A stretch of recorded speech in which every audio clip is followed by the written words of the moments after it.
आशु, कोई बात है क्या? इतनी चुप सी ही क्यों है तू? अभी मगरिब में वक्त था और वह हानिया के साथ लॉन में निकल कर टहल रही थी कि उसकी खामोशी महसूस करके हानिया पूछ बैठी। हमसे मैं कम ही बोलूँगी, मेरी जुबान बहुत बढ़ गई है। वो मुंह अटकाकर इतनी संजीदगी से बोली कि बजाय परेशान होने की हानिया को हंसी आ गई।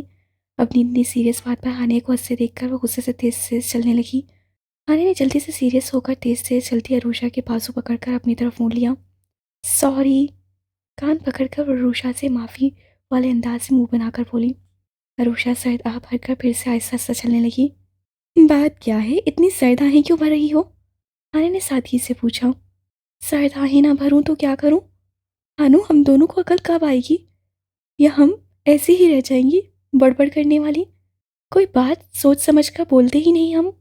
वो पूरी तरह से ट्रेजेडी हीरोइन की कॉपी बनी हुई वैसे ही बीच बीच में सर्द आह भरती मासूमियत से बोल रही थी।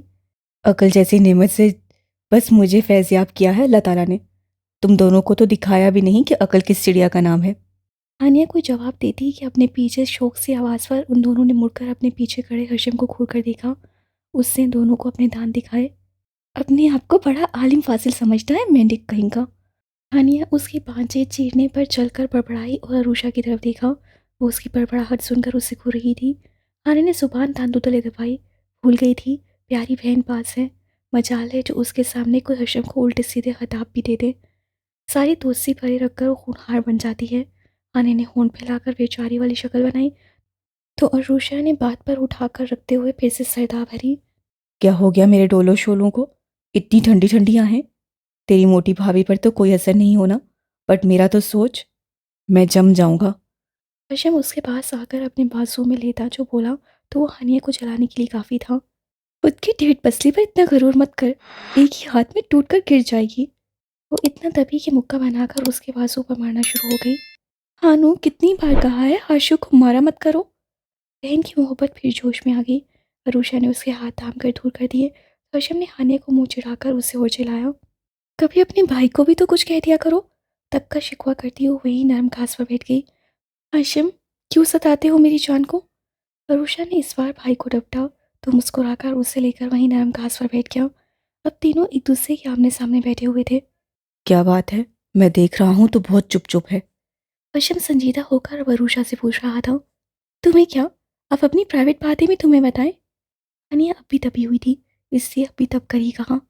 मत भूलो, मैं वही हशम हूँ जो तुम दोनों की सहेली भी है।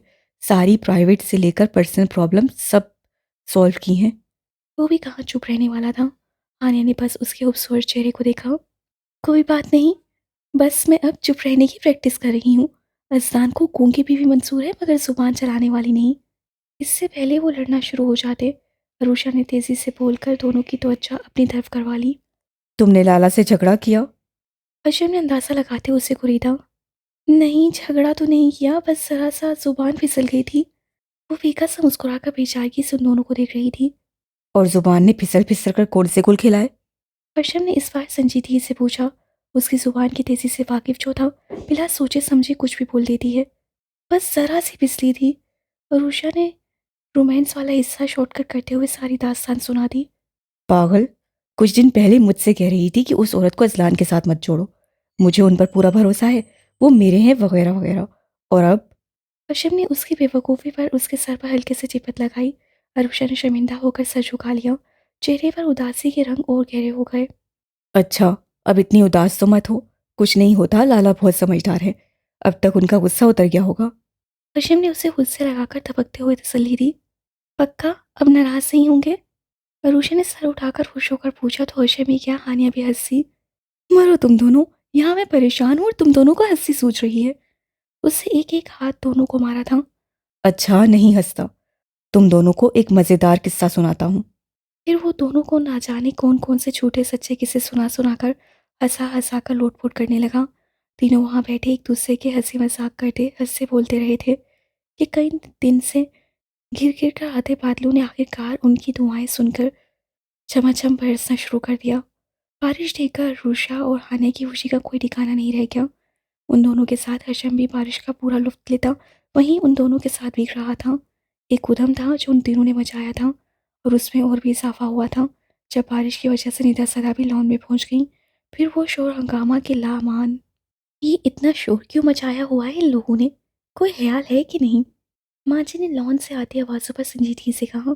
लड़ने झगड़ने और कहकाओं की आवाज़ों पर लॉन्च में बैठे हुए सबकी तवज्जो उस शोर पर चली गई। अजलान भी सबके दरमियान बैठा महुई गुफ्तगू था। शोर की आवाज़ से वो अपनी जगह से उठकर धीरे धीरे चलता लॉन की तरफ वाली ग्लास वॉल के पास आ गया। पर्दे हटे हुए थे और साफ और शफाफ वॉल से लॉन का नज़ारा बाखूबी नजर आ रहा था। हंसा हुआ हशम, साथ ही हानिया और निदासा था और उसकी निगाह बेतहाशा हंसी हुई अरूषा पर जम सी गई। बारिश में भीगती वो कोई खिला हुआ अनछुआ फूल लगी थी। चोटी से निकलकर बालों की लटें उसकी गर्दन और गालों पर चिपक गई थीं। भीगे हुए कपड़ों से उसकी जिस्म की दिलकशी और भी ज़ाहिर हो रही थी। असलान ने अपने अंदर बेचैनी सी उतरती महसूस की थी।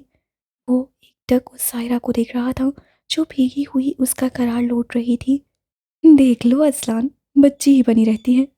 अपने पीछे चाची की तंजी आवाज़ सुनकर असलान चौंक कर उड़ा। पेशानी पर बल डालकर उससे चाची को घूरा। अभी कुछ देर पहले समझाया और मेरा मतलब है बेटा, ऐसे खुले लॉन में कौन बारिश में भीगता है वो तो ना समझे। बच्ची जैसी है मगर जवान लड़की को देखो कैसे बेशर्मी से लड़की हूँ। चाची, हसन ने बीच में टोक दिया। ये उन लोगों के अपने घर का लॉन है, वो जो चाहे करें। और जवान लड़का सगा भाई है उसका, साथ ही मेरा भी भाई है, और मेरा भाई बेशर्म कभी नहीं हो सकता। असलान एक एक लफ्ज़ पर जोर देकर कहता वहां से हटकर बाहर की तरफ खुलने वाले डोर की तरफ चला आया। अभी वो बाहर निकला ही था कि उसके मोबाइल पर रिंग हुई। वही नंबर था जो कुछ दिन पहले उससे डिस्टर्ब कर चुका था। बोल। मोबाइल कान से लगाते ही वो हुर्राया। वाओ, मेरा नंबर देखते ही पहचान लिया। वो शख्स असलान को चलाने के लिए हंसा। तुम जैसे दोस्तों के नंबर भूले नहीं जाते। वो तेज तेज कदमों से चलता उस तरफ निकल आया जिधर से वो सबको देख सकता था मगर उसे कोई देख और सुन नहीं सकता था। बहुत खूब। वो फिर से हिफाजत से हंसा। कॉल क्यों की है? आंखें लॉन के मंजर पर थीं और आवाज़ में बर्फ सी काट। अपनी जान बहुत याद आ रही थी, ये बरसती बारिश और उसका भीगा भीगा सा रूप। वो जो कोई भी था अपने अंजाम से बेखबर होकर शैतानों जैसी हंसी से मदहोश सा बोला। असान का दिल कहा अभी और इसी वक्त जाकर उसकी गंदी जुबान खींच ले और उसकी आंखें निकाल दे। उसकी रखें तन गई, आंखों में लहू सा उतर आया। मुझसे अब बर्दाश्त नहीं हो रहा है। अजलान मीर, अपनी जान से दूरी। कम से कम इस बारिश में तो मिलने दे मुझे। मैं उसे देख देख कर पागल हो रहा हूँ। वो आगे भी बोलता, असान को भड़काने की कोशिश में था। मलिक सन्नान, मैं जानता हूँ तुम कहाँ से मेरी बीवी को देख रहा है। याद रखना, जिस दिन हमारी मुलाकात हुई सबसे पहले तेरी आंखें और गंदी जुबान तेरे जिस्म से अलग करूंगा। बजाय भड़कने के असान ने जैसे उधर मौजूद शख्स को शॉक कर दिया था। आगे कुछ कहे बगैर असान ने मोबाइल बंद करके जीन्स में डाला और तेज तेज कदमों से वो लॉन की तरफ बढ़ा था। तुम लोगी मैं अच्छे से खबर लूंगी। ये वक्त देखो और बारिश में भीगना देखो। माँ जी दूर खड़ी दोनों पर चिल्ला रही थी। हशम तो एक तरफ चुपचाप सा बैठ गया था मगर वो दोनों अब भी एक दूसरे के साथ हाथ थामे गोल गोल घूम रही थीं। असान लॉन पार करता भीगता हुआ उन दोनों तक पहुंच गया था। असान के चेहरे पर इतनी संजीदगी थी कि सब साकित से उसे देखने लगे। जबड़े तने और पेशानी पर पल, आंखों की सुर्खी। मांझी साकित। हशम अपनी जगह से खड़ा हो गया। निदा सदा दूर हट गई और हानिया और रूशा ने डर कर गोल गोल घूमना बंद कर दिया। असान ने एक झटके से हानिया के हाथ से रूशा का हाथ खींचा था। हानिया डर कर पीछे हट गई। माँ जी, हशम और निदा सदा सबके सब अपनी जगह पर खड़े थे। असान के चेहरे पर इस वक्त इतनी सख्ती थी कि किसी की कुछ बोलने की हिम्मत नहीं हुई। आइंदा से मैं तुम्हें लॉन में भीगता ना देखूं। अपनी तरफ खौफ से देखते अरूषा से सख्ती से कहकर वो मुड़कर अंदर के समेत बढ़ा। इस तरह कि अरूषा की कलाई अपनी गिरफ्त में झड़ गए। वो उसे घसीटता अंदर ले जा रहा था। उसके पीछे पीछे माँ जी भी कुछ ना समझते हुए घबराई सी पड़ गई। लाला को क्या हो गया हशम? हानिया मुश्किल से सब बर्दाश्त करते हशम के पास आकर पूछ बैठी। तुम्हारे लाला को कोई समझ नहीं सकता, कब रोमांटिक हीरो से रूड हीरो में तब्दील हो जाए। वो गुस्से से कहकर बाल झाड़ता खुद भी अंदर की तरफ बढ़ गया। खुद तो जैसे दिन रात रोमांटिक हीरो बना रहता है, खड़ूस कहीं का। हानिया उसकी पुष्क कुर्ती बड़बड़ाई। चारों तरफ झमाझम बरसती बारिश को देखकर वो सर आ भरकर मरे मरे कदमों से अंदर जाने के लिए बढ़ी थी। असलान बिना रुके तेज तेज कदमों से अपने रूम की तरफ रवाना था और उसके हमरा घसीटती हुई अरूषा डरी सहमी मदद तलब नजरों से मुड़ मुड़ कर अपने पीछे आती माँ जी को देख रही थी। अम्मा जान ने हैरत से असान के जारहाना अंदाज और हौसला से अरूषा को देखा। ये एकदम से असान फिर कैसे पहले जैसा हो गया। असलान, क्या बात है? इस तरह से क्यों ले जा रहे हो अरूषा को? अम्मा जान ने अपने पोते के सामने आकर उसे टोका। अरसान ने जरा सा रुक कर अपनी अम्मा जान, फिर कुछ दूरी पर खड़ी चाची और चाची के हमरा खड़ी आने को देखकर सर लहजे में बोला। ये मेरी बीवी है, इसे रूम में लेकर जा रहा हूँ, कोई प्रॉब्लम है अम्मा जान? पोते के जवाब पर अम्मा जान क्या बोलें। उन्होंने डरी सहमी अरूषा को देखा, जिसके चेहरे पर यही लिखा था, अम्मा जान बचा लें। बीवी है तो तरीके से ले जाओ, ये कोई तरीका हुआ? घसीट घसीट कर बेचारी को हौसला कर रहे हो। माँ जी अब करीब आ गई थी। उन्होंने रोब से अरसान के हाथ से अरूषा की कलाई छुड़वा दी। अरूषा तेजी से उनकी पुश के पीछे छुपकर पनाह ले चुकी थी। सालिम चिल्लाते उसे बस सासू माँ बचा सकती हैं। ओके, मैं सही तरीके से ले जाता हूँ, तब आपको कोई एतराज़ नहीं होगा ना? अरसान ने एक निगाह में ही सबको देखा। एक ही झटके में माँ जी के पीछे छुपी अरूषा को खींचकर अपने करीब कर लिया और दूसरे ही लम्हे में जरा सा झुककर उसे वो अपनी बाहों में उठा चुका था। अब मेरे पीछे से बचाने और मुझे क्या हुआ है पूछने के लिए कोई ना आए। मुझे अब कोई डिस्टर्ब ना करे। उसे सख्त अंदाज में कहकर वो सीढ़ियों की तरफ मुड़ गया। इधर सबके मुंह खुले के खुले रह गए। अल्लाह, क्या हीरोगिरी है! काश सबके पास इतना ही दिल जिगर होता। हर्षम ने दांत भरी निगाहों से असलान मीर की पुश को देखते हुए दिल में सोचा। अम्मा जान मुस्कुराहट छुपा दी, अपने रूम की तरफ बढ़ गईं। माँ जी ने गर्दन अकड़ा कर बड़ी चेताती हुई नजरों से चाची और आनिया की तरफ देखा और एक नजर सीढ़ियों की तरफ जाते अहसान को वो मुस्कुराती हुई वहां से हट गईं। चाची और आनिया एक दूसरे को देखकर चलती खुड़ती अपने रूम की तरफ चली गईं। वहां बस हर्षम रह गया, जो आराम से अपने बालों से पानी झाड़ रहा था। अब वो फिक्रमंद नहीं था। अहसान का चेहरा कुछ और आंखें कुछ और बयान कर रही थी। क्या हुआ हर्षम? लाला बेचारी आशु को कहाँ ले गए? हानिया हाँफती हुई अभी वहां पहुंची। वहां बस हर्षम को खड़े देखकर ताज्जुब से पूछा। हिम्मत है तो जाओ, जाने अजीज लाला से जाकर पूछ लो, लेकिन ये सोचकर जाना वो डू नॉट डिस्टर्ब मी का बोर्ड लगा कर गए हैं। वो करीब खड़ी हानिया की तरफ पलटकर दिल जलाने वाली मुस्कुराहट से बोला। जाने अजीज शोहर की बताने में जुबान दुखती है क्या? बता नहीं सकते क्या? और मुझे पागल कुत्ते ने काटा है जो लाला के रूम में पूछने के लिए जाऊं? रानी ने उसी के अंदाज से अपने बालों की भीगी लटे चेहरे से हटाते हुए दबकर कहा। हर्षम की निगाहें उसके भोले भाले प्यारे चेहरे पर फिसल कर उसके फीके सराबे पर पड़ने लगी। हर्षम की बदलती निगाह पर हानिया ने अपना दुपट्टा दुरुस्त करते हुए डपटा। लोफरों की तरह घूरना बंद करो। आ गई एक्सरे मशीन? उसकी निगाहों की बाकी से वो हाइव सी हुई। तुम्हारे भाई की हीरोगिरी ने दिल को मचलने पर मजबूर कर दिया है। मेरा भी दिल कर रहा है बीवी उठाऊं और रूम में ले चलूं, मगर अपने बाजू पर रहम भी आ रहा है। टूट वूट गया तो? अब तुम आशू की तरह हल्की फुल्की तो नहीं? वो बोलते बोलते हानिया का दिल पूरी तरह से जलाकर हक कर चुका था। हर्षम के बच्चे! अपने हाथों का मुक्का बनाकर वो उसकी तरफ पलटी दी, मगर वो फुर्ती से किनारे से हट गया। मोटी। मुड़कर उसे मुंह चिढ़ाता वो अपने रूम की तरफ भागा। अब तो हरगिज नहीं छोड़ूंगी। हानिया तेजी से उसके पीछे दौड़ी। अब वो आगे था और वो उसके पीछे पीछे। जैसे ही अपने रूम के डोर तक वो पहुंचा, मुड़कर उससे हानिया की तरफ देखा। वो इधर ही आ रही थी। हर्षम की आंखें चमकी। आराम से रूम का डोर खोलकर उससे हानिया के अंदर आने का इंतजार किया और जैसे ही वो रूम में आई, उससे फुर्ती से डोर लॉक कर दिया। अजलान ने अपने रूम का डोर ज़बरदस्त ठोकर से खोला था और उसे वापस उसी जोरदार ठोकर से बंद भी कर दिया। अरूषा बस उसकी बांसुओं में खौफ से आंखें मीचे उसकी गर्दन में चेहरा छुपाए हुई थी। अजलान ने आहिस्तगी से उसके पाँव फर्श पर रखे। अरूषा ने डरते डरते आंखें खोलकर अजलान को देखा। उसी वक्त अजलान ने उसे पूरी कुव्वत से अपने सीने में जकड़ लिया। तुम सिर्फ मेरी हो, सिर्फ मेरी। तुम पर सिर्फ मेरा हक है, कोई तुम्हें मुझसे छीन नहीं सकता। तुम सिर्फ मेरी हो, मेरी, बस मेरी। वो जुनूनी सा होता उसे बाजू में भींचता बार बार एक ही बात दोहरा रहा था। अरूषा को समझ नहीं आ रहा था कि उसे क्या हो गया है। वो नाराज था, और अगर नाराज था तो ऐसी मोहब्बत चितलाना। असलान, क्या हो गया है आपको? वो उसकी जुनूनियत से घबरा सी रही थी। उसकी पकड़ बहुत सख्त थी। अरूषा को अपना दम घुटता महसूस हो रहा था। उसके सीने पर हाथ टेक कर खुद को छुड़ाने की कोशिश की। खबरदार, जो मुझसे दूर जाने की कोशिश की, मैं कहीं नहीं जाने दूंगा तुम्हें। तुम मेरी हो, मेरी जान, मेरी कमजोरी। कोई तुम्हें मुझसे छीन नहीं सकता, अगर तुम चाहो तब भी नहीं। वो उसके शाने अपने मजबूत हाथों में दबोच कर उसे अपनी सुर्ख अंगारा होती आंखों से देखता बोला। अजीब वहशी सा अंदाज था। असलान, मैं सिर्फ आपकी ही हूँ। आपकी हिफाजत के दायरे में मुझे कोई आपसे छीन नहीं सकता। आपसे दूर जाकर तो मुझे मौत आ जाएगी। ना जाने क्या बात उसे डिस्टर्ब कर गई थी, जो वो ऐसा जुनूनी सा हो रहा था। अरूषा ने उसके चेहरे को थाम कर यकीन दिलाना चाहा कि वो सिर्फ उसकी है। उसे छोड़कर जा ही नहीं सकती। तुम्हें कुछ हो गया तो अजलान बेमौत मर जाएगा। तुम्हारे बिना मेरा कोई वजूद नहीं। कभी ऐसी बात सोचना भी मत।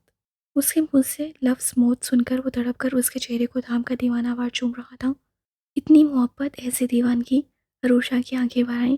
वो भी उसके चेहरे को दीवानों की तरह चूम रहा था और वो आंखें बंद किए उसकी बेतहाशा मोहब्बत महसूस कर रही थी।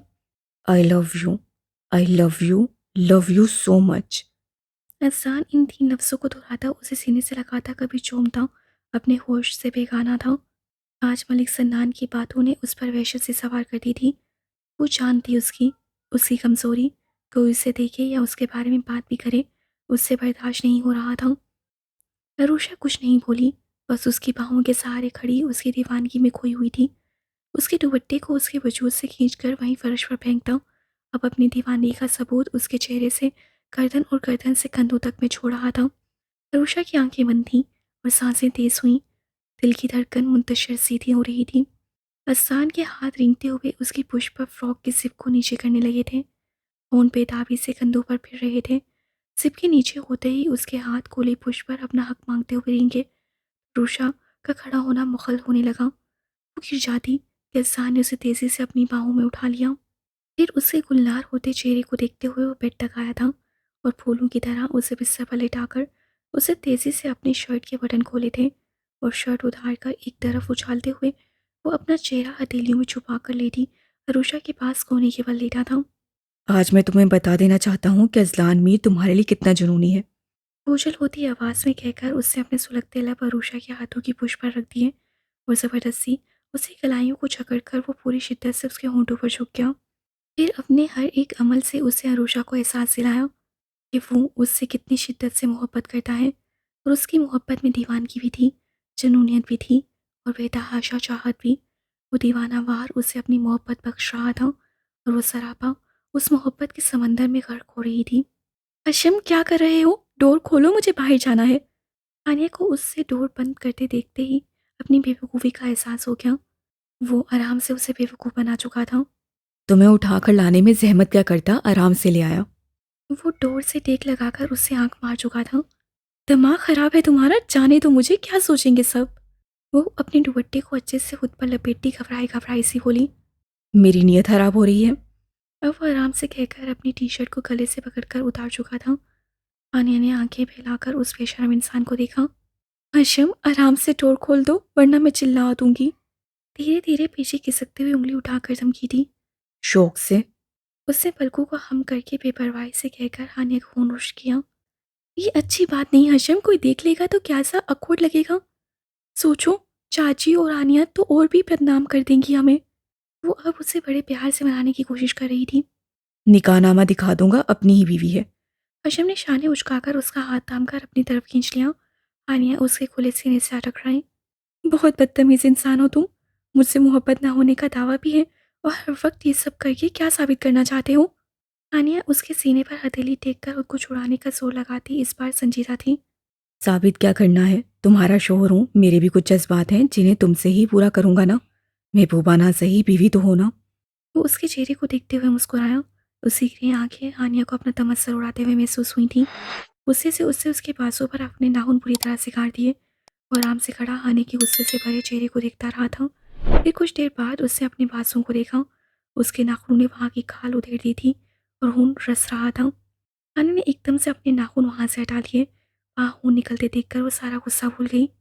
अशम, सॉरी, आई एम सॉरी, पता नहीं कैसे मैंने ऐसा कर दिया। वो बुरी तरह से शर्मिंदा होती उसके बाजू को देख रही थी। आदत है तुम्हारी, कभी बाजुओं पर तो कभी दिल पर जख्म देती हो। सर मेरी से कहकर उसे झटका देकर हानिया को उससे दूर किया था। हानिया के दिल पर उसके अल्फाज लगे थे। वो एकदम से उसका वहीं बाजू थाम कर बोली, तुम्हें मैं जख्म देने का सोच भी नहीं सकती हशम। जो हुआ अनजाने में हुआ, नादानी में किया मैंने। अपने दुपट्टे से उसके बाजू पर लगे जख्म को साफ करती उसकी आवाज़ में नमी घुली थी।